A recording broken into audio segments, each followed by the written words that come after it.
Bonjour à tous et bienvenue dans cette nouvelle vidéo. Bienvenue à mes nouveaux abonnés et merci d'être là et bienvenue aussi à mes anciens abonnés. Dans cette vidéo, je vais vous parler d'une décision qu'a prise la première dame Martine Moïse qui est arrivée en Haïti samedi. Elle a pris une grande décision, je vais vous en parler dans cette vidéo et je vais aussi vous parler de la décision du Premier ministre par intérim Claude Joseph. Je commence tout d'abord par la décision de la première dame Martine Moïse, note relative à la cérémonie funéraire du chef de l'État, son Excellence M. Jovenel Moïse. Haïti, le 19 juillet 2021. La première dame de la République tient à exprimer sa profonde gratitude envers le peuple haïtien pour ses messages de compassion et de solidarité envers sa famille, suite à l'assassinat du président de la République, Jovenel Moïse, en sa résidence privée dans la nuit du 6 au 7 juillet 2021. Elle est très touchée par toutes les marques de sympathie témoignées à son égard.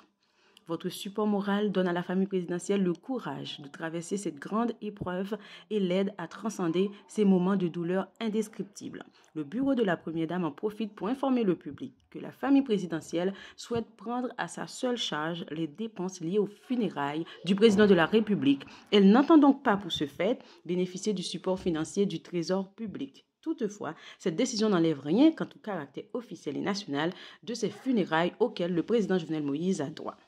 Cette décision de la première dame a beaucoup fait parler sur les réseaux sociaux cette semaine. Beaucoup de médias ont repris cette décision, l'ont annoncé, l'ont commenté et la population haïtienne également, que ce soit sur Instagram, sur Twitter ou sur Facebook, ont beaucoup réagi à la décision de la première dame. Je vous laisse regarder quelques commentaires. Je vais essayer de traduire quelques commentaires pour vous qui ne comprenez pas le créole.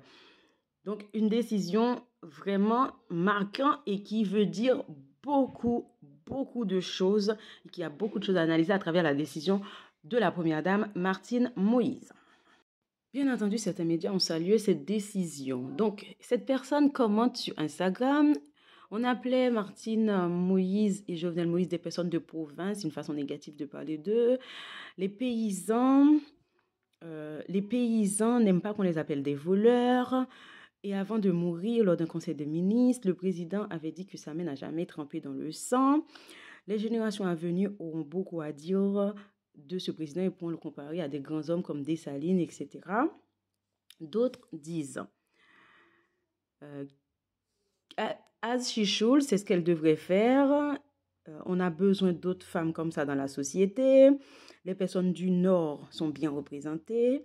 La première dame ne veut pas qu'on vienne gaspiller de l'argent de la caisse de l'État sous prétexte qu'on les a dépensés pour l'enterrement du président. Beaucoup de commentaires, les amis, après cette annonce de la première dame Martine Moïse. Toutefois, il s'agit tout de même des funérailles d'un président de la République, donc on ne pourra pas enlever ce côté officiel, ce côté national. C'est pour cela d'ailleurs que dans sa note, la première dame prend soin de dire que le président aura les funérailles auxquelles il a droit et le côté officiel, le côté national de ces funérailles, ce côté-là sera respecté. Même si elle prend une décision là pour montrer sa colère, son sentiment aussi de trahison, parce qu'elle a le sentiment aussi que le président, son époux, a été trahi, elle-même qui est victime aussi de cet attentat. Donc, c'est une façon de montrer aussi sa colère, ce sentiment de trahison. Donc, ces funérailles ressemblent à des funérailles de famille, parce que la famille va financer, mais ça reste quand même institutionnel, ça reste national, ça reste officiel. Nous savons que le peuple haïtien, la population est très émotionnelle, donc il y a beaucoup qui commentent, qui analysent cette décision, mais quand même, cette décision peut se comprendre et beaucoup aussi ont salué aussi sa décision qui est compréhensible. Maintenant, pour vous montrer le côté officiel et national de ces funérailles, pour les funérailles du président Jovenel Moïse, le 23 juillet prochain sont déclarés fériés et chômés les journées du jeudi 22 et du vendredi 23 juillet 2021 selon un arrêté du gouvernement. Donc, ces jours-là seront chômés. Donc, c'est pour vous montrer que le côté national, le côté officiel est quand même là, mais il faut respecter aussi la décision de la famille qui ne veut pas que l'argent de l'État soit dépensé dans les funérailles du président. Maintenant, je vais passer à d'autres informations. La décision de M. Claude Joseph de démissionner. Il faut dire que depuis quelques jours, Claude Joseph subissait beaucoup de pression. Donc, cette décision n'est pas vraiment une surprise, cette passation de pouvoir à Ariel Henry. Ariel Henry qui a été désigné par Jovenel Moïse lui-même, qui n'avait pas encore prêté serment. Soit 2 jours avant l'assassinat du président, il avait été nommé, il n'avait pas encore prêté serment.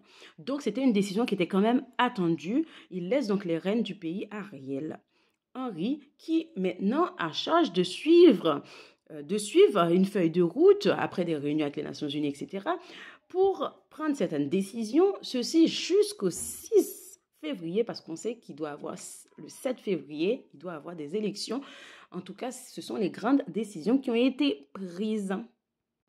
Et si on analyse bien cette situation, qui est les élections en février, devient capitale, surtout après l'assassinat du président. Ça devient une décision normale et attendu surtout maintenant par le peuple haïtien. C'est là que je mets fin à cette vidéo. Merci à tous de l'avoir regardée. N'oubliez pas de vous abonner à la chaîne, de partager, de liker, de laisser vos avis en commentaire avec respect s'il vous plaît. À très bientôt. Au revoir.